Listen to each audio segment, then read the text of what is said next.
Bismillahirrahmanirrahim. Mes chers élèves, aujourd'hui on va faire les exercices concernant la leçon les fossiles, l'échelle stratigraphique et le cycle sédimentaire. Je donne un petit rappel sur les fossiles et la fossilisation. Pour les fossiles, ce sont des restes, des débris ou des empreintes ou des traces des animaux ou des végétaux conservés dans les couches sédimentaires ou bien dans les roches sédimentaires. Alors que la fossilisation, il correspond à l'ensemble des processus qui permet la formation des fossiles. Et pour obtenir une bonne fossilisation, il faut avoir les conditions suivantes. Il faut que l'enfouissement des sédiments soit rapide et que le milieu de sédimentation doit être calme et les sédiments fins et les animaux ou bien les végétaux morts présentent des parties dures comme les os, les dents, les squelettes, les carapaces. On commence la première question. Donc les fossiles, on a des questions à choix multiples. Les questions et les fossiles sont des sédiments, des roches, des restes ou de traces d'êtres vivants que l'on trouve dans les roches. Bien sûr, le troisième choix qui est correct. On passe à la question 2. La fossilisation correspond à l'ensemble du processus qui permet à la formation des roches sédimentaires. La fossilisation correspond à l'ensemble du processus qui permet la formation des fossiles. Et finalement, le troisième choix, il correspond à l'ensemble des processus qui permet la formation des roches métamorphiques. Bien sûr, le choix correct, c'est le deuxième. Voilà. Donc, la fossilisation correspond à l'ensemble des processus qui permet la formation du fossile. On passe à la question 3.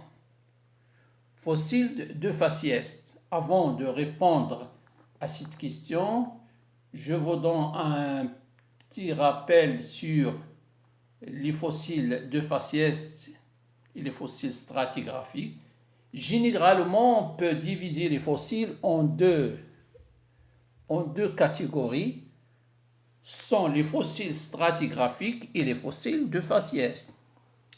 Pour les fossiles de faciès, ce sont des fossiles qui caractérisent un milieu donné.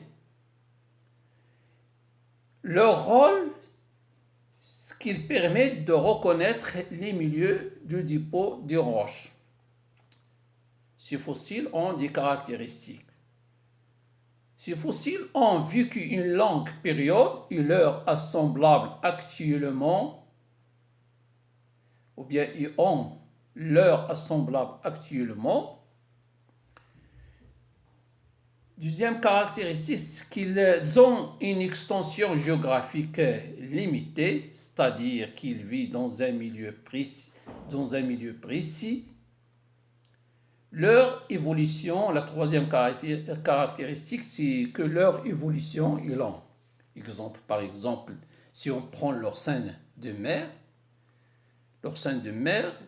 comme fossile, il est apparu depuis l'ère primaire.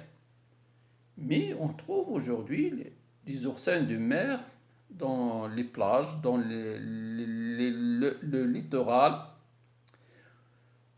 Maintenant, on passe aux fossiles stratigraphiques. Ces fossiles stratigraphiques permettent de dater les couches sédimentaires, c'est-à-dire de donner l'âge aux couches sédimentaires. Je vous donne un exemple de fossiles stratigraphiques. L'ammonite, c'est un bon fossile stratigraphique. Ce fossile, il a vécu il a vécu à l'ère secondaire et a disparu à l'ère secondaire. Donc, ce fossile caractérise une époque géologique, c'est l'ère secondaire. Le trilobite, deuxième exemple, le trilobite, lui aussi, il a vécu à l'ère primaire et a disparu à l'ère primaire. Donc, c'est un bon fossile stratigraphique. Il caractérise l'ère primaire. Les caractéristiques du fossile stratigraphique, généralement, il caractérise une époque géologique limitée dans le temps. Ils n'ont pas leur assemblable actuellement. Par exemple, on ne peut pas trouver aujourd'hui des trilobites, des animaux trilobites ou ammonites qui vivent sur Terre. Ils sont disparus depuis longtemps. Ils ont une grande extension géographique. À leur époque, il existe un grand nombre. Ils ont une évolution rapide. Maintenant, on passe aux questions. Fossiles de faciès, on a des choix toujours, permet de reconnaître le milieu de dépôt, c'est vrai, ce qu'on avait dans le rappel de cours, permet de dater les couches sédimentaires. Non, ce sont les fossiles stratigraphiques qui ont ce rôle. Ont vécu une longue période et leur assemblage existe actuel.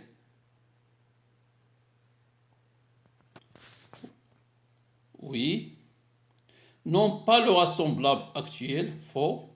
Évolution rapide, faux. Quatrième question.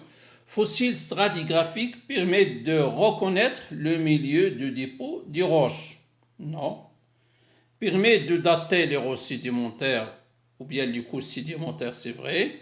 Non pas leur assemblage actuel, oui. Évolue rapide, oui. Ont une grande extension géographique, oui. Donc, ce sont les caractéristiques des fossiles stratigraphiques. Ont une grande extension géographique, évoluent rapidement, n'ont pas leur assemblable actuellement, permet de dater les couches sédimentaires. On passe à la question 5. Les trilobites ou bien le trilobite a vécu à l'ère primaire et a disparu à la fin de l'ère primaire. Le trilobite, c'est un fossile stratigraphique ou bien un fossile de faciès, bien sûr, c'est un fossile stratigraphique. Question 6. L'ammonite caractérise l'ère, qui est l'ère primaire, secondaire, tertiaire, quaternaire. On a vu qu'il caractérise l'ère secondaire. Question 7. Utilisez le principe de superposition pour indiquer l'ordre de superposition du couche A, B, C, D, c'est-à-dire on va classer ces couches de la couche la plus ancienne à la plus récente. On va voir les couches, on a plusieurs couches, mais on va classer seulement les couches A, B, C et D. Alors, regardez ces couches A, B, C, D. Bien sûr, pour classer ces couches, on peut utiliser le principe de superposition. Ce principe, ce qu'il dit, toute couche sédimentaire est plus récente que celle recouvre et plus ancienne que celle qui la recouvre. Donc la couche A, c'est la plus ancienne, puis la couche B, puis C, enfin D. C'est-à-dire qu'il y a sédimentation en premier temps la couche A, après ça vient la couche B qui se sédimente sur la couche A, après la couche C qui se dépose sur la couche B, et la même chose pour D. Donc on a les couches, on peut donc la couche la plus ancienne c'est A, on va remonter cette couche en haut. puis la couche B. Donc on a A, B, puis la couche C. Enfin la couche D. On a la succession, c'est là. A, la plus ancienne, puis B, puis C, puis le D, la couche D. On passe à la question 8.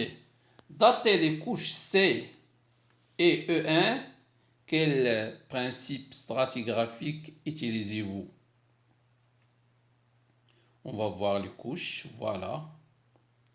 On a les couches C et les couches la couche C et la couche E1, ce sont les couches que vous voyez, que vous observez, ils contiennent l'ammonite, le fossile de l'ammonite. Donc, d'après ce schéma, ces couches ont le même âge.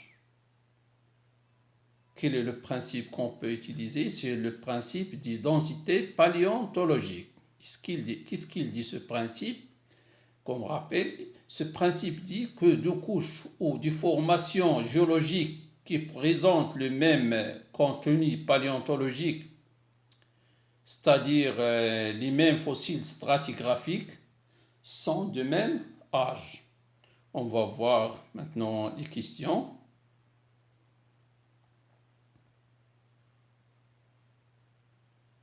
La couche C est plus récente que la couche E1.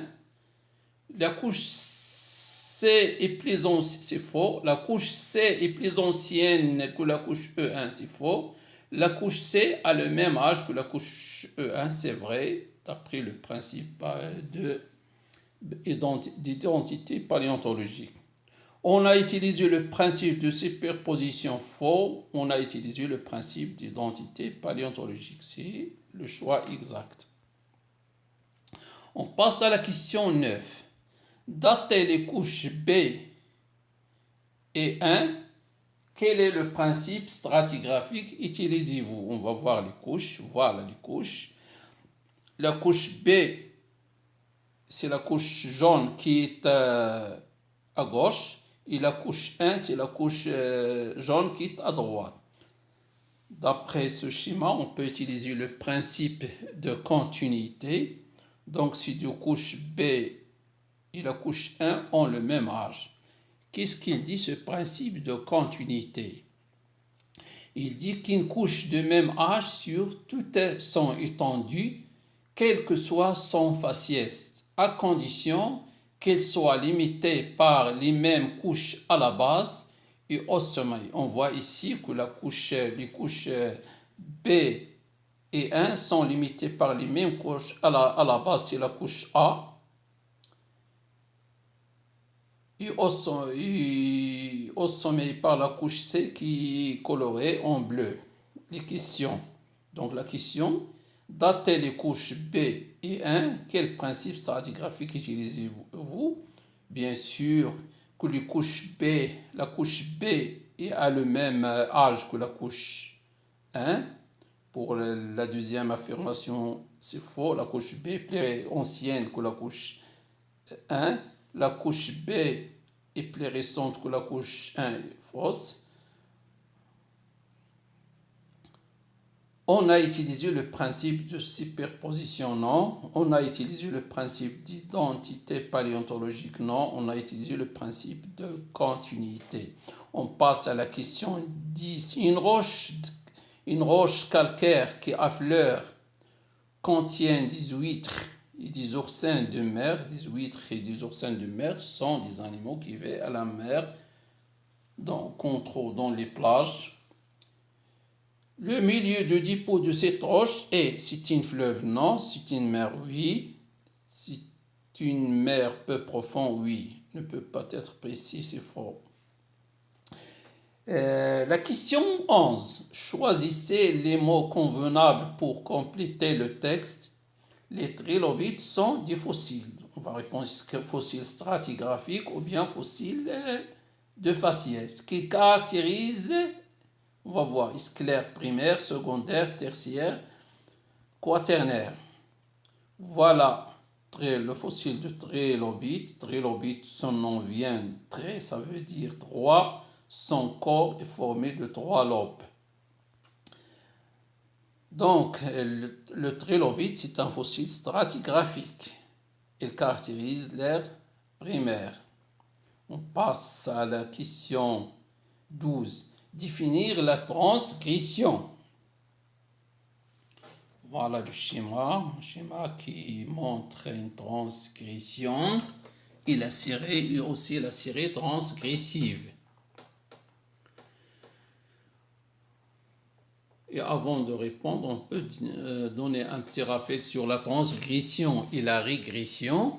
Pour la transgression, quand la mer avance lentement sur les continents, et les sédiments se déposent des plus gros aux plus petits. Il ne faut pas confondre la transgression avec la haute marée. La transgression dure un grand temps, peut dire des millions d'années. Voilà la série transgressive. La série transgressive, elle est caractérisée par des sédiments détritiques grossiers qui se trouvent à la base, puis des sédiments détritiques fins. On retrouve des sédiments carbonatés. Donc, pour la réponse à la question, qu'est-ce que c'est définir la transgression? On a deux définitions, on va choisir la réponse juste. Quand la transgression, c'est quand la mer avance lentement sur les continents, les sédiments se déposent du plus gros au plus petit. Deuxième définition, retrait de la mer provoquant l'immersion de territoires précédemment inondés, les sédiments se déposent du plus petit au plus grand. Bien sûr, le premier choix, la première définition qui est correcte.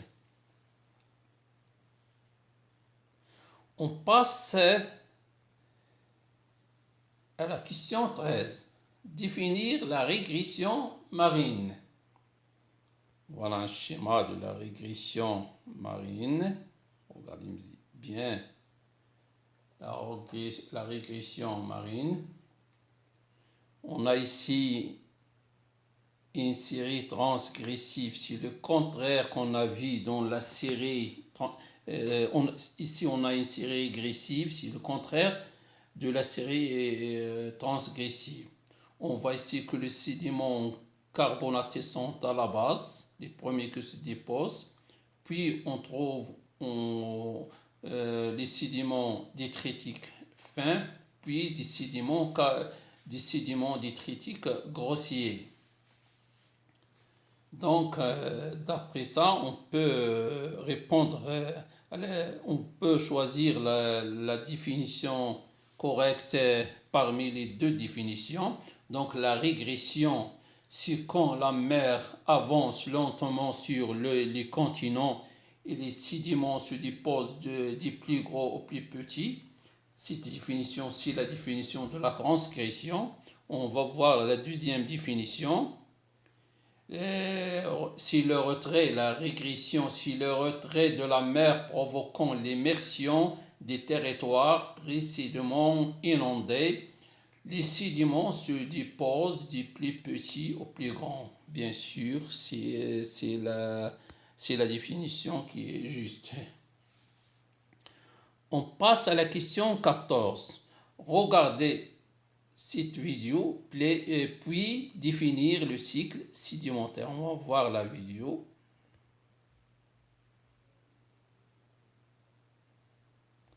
Cycle sédimentaire.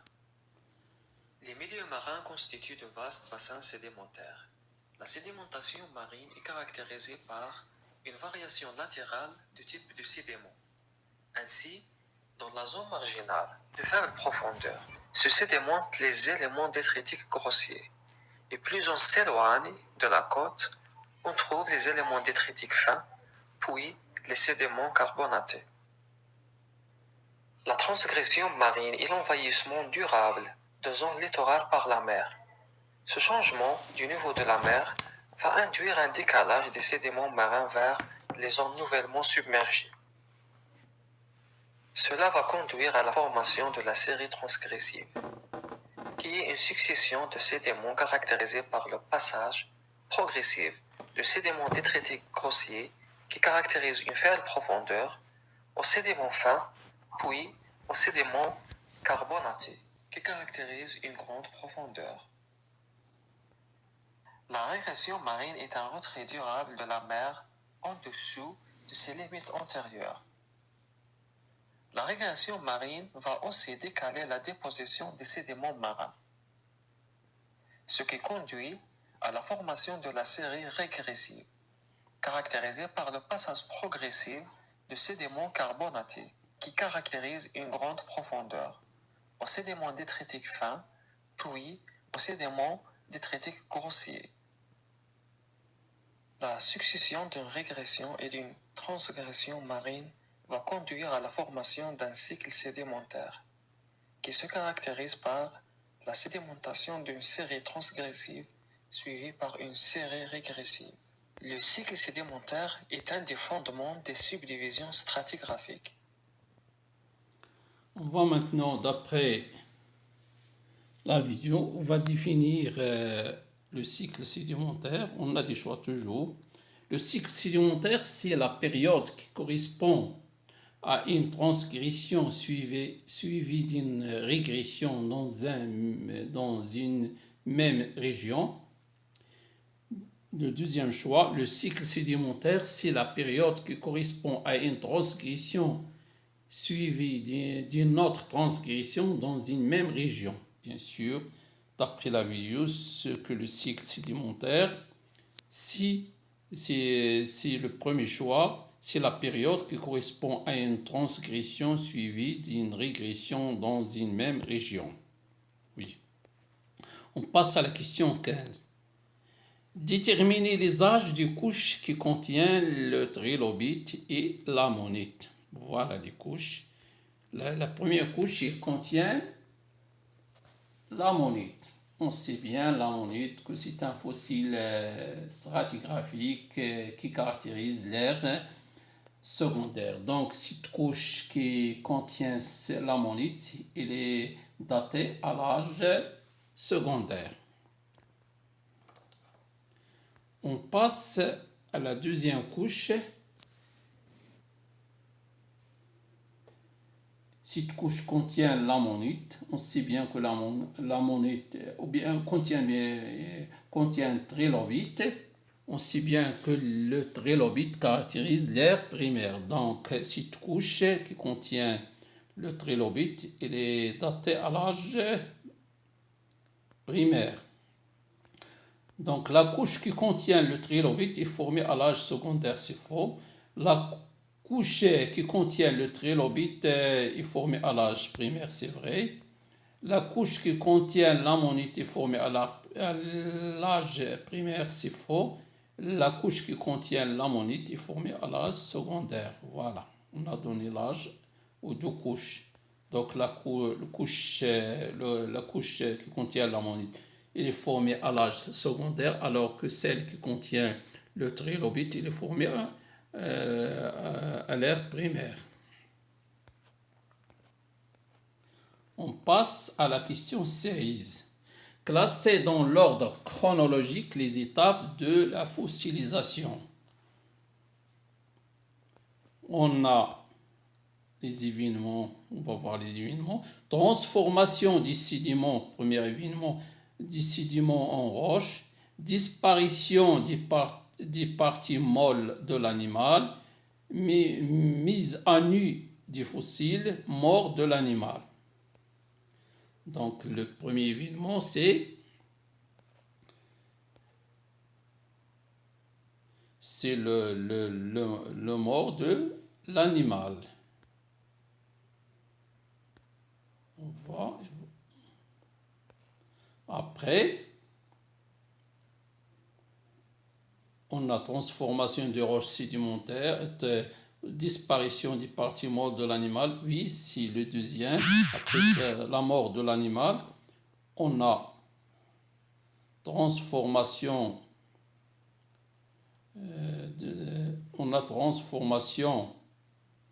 bien disparition des parties molles de l'animal, c'est-à-dire que les parties molles de l'animal comme la chair, ils se décomposent par les décomposeurs comme les bactéries, les champignons, etc. Après transformation de la roche, du sédiment en roche, c'est ce qu'on appelle la diagenèse. Après mise à nu des fossiles, il y a apparition à la surface de la Terre des fossiles par les phénomènes d'érosion. On a classé les événements. Donc le premier événement, c'est la mort de l'animal. Deuxième, c'est la disparition des parties molles de l'animal. Le troisième, c'est la transformation des sédiments en roche. Et finalement, c'est mise à nu des fossiles.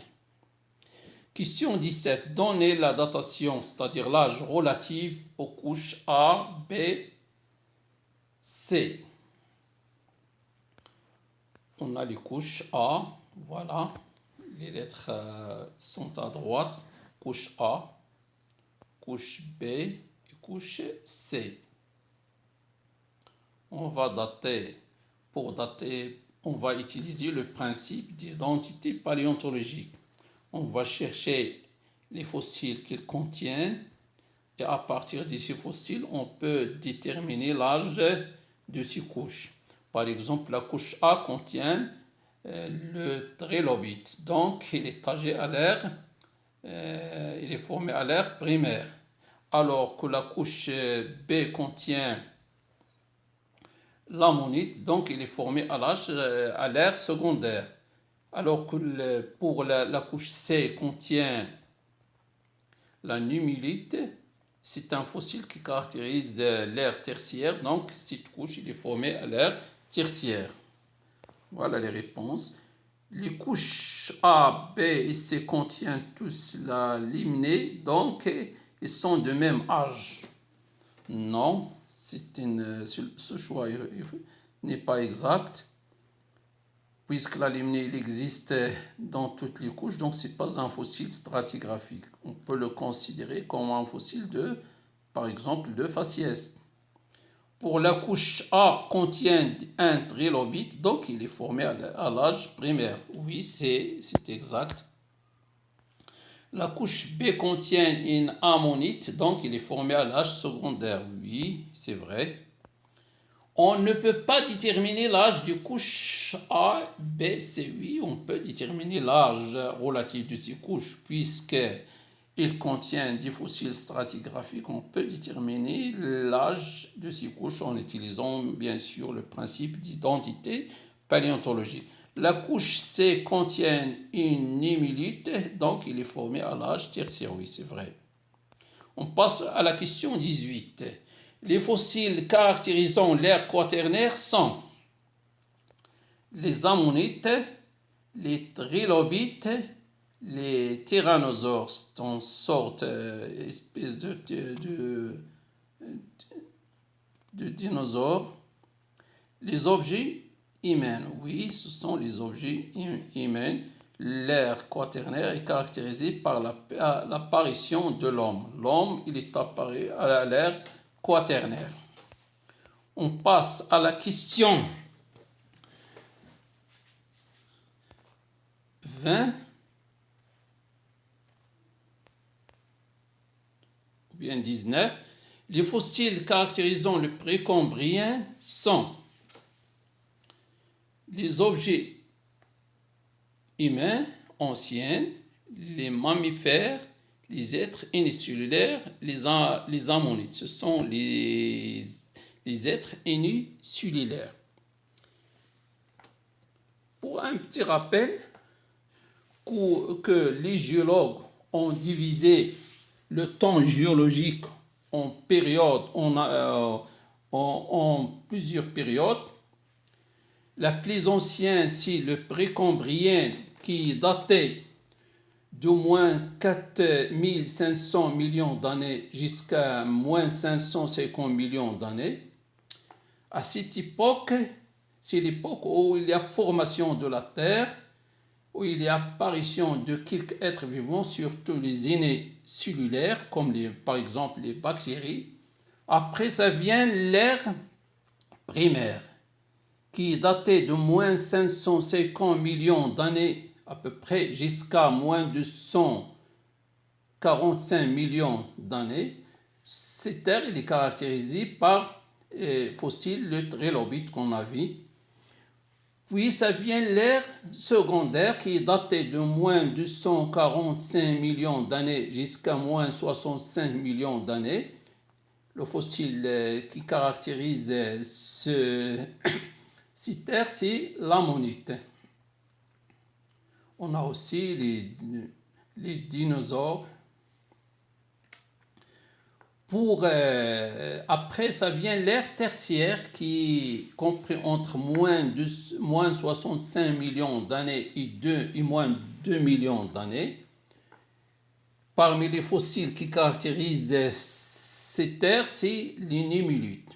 Après, ça vient le quaternaire, moins de 100 millions d'années jusqu'à nos jours. Il est caractérisé par l'apparition de l'homme. Donc, les fossiles qui caractérisent ces terres, ce sont les outils anciennes humaines. On passe à la question 20. L'homme apparu sur Terre à l'ère, bien sûr, on a vu à l'ère quaternaire. Merci et à bientôt.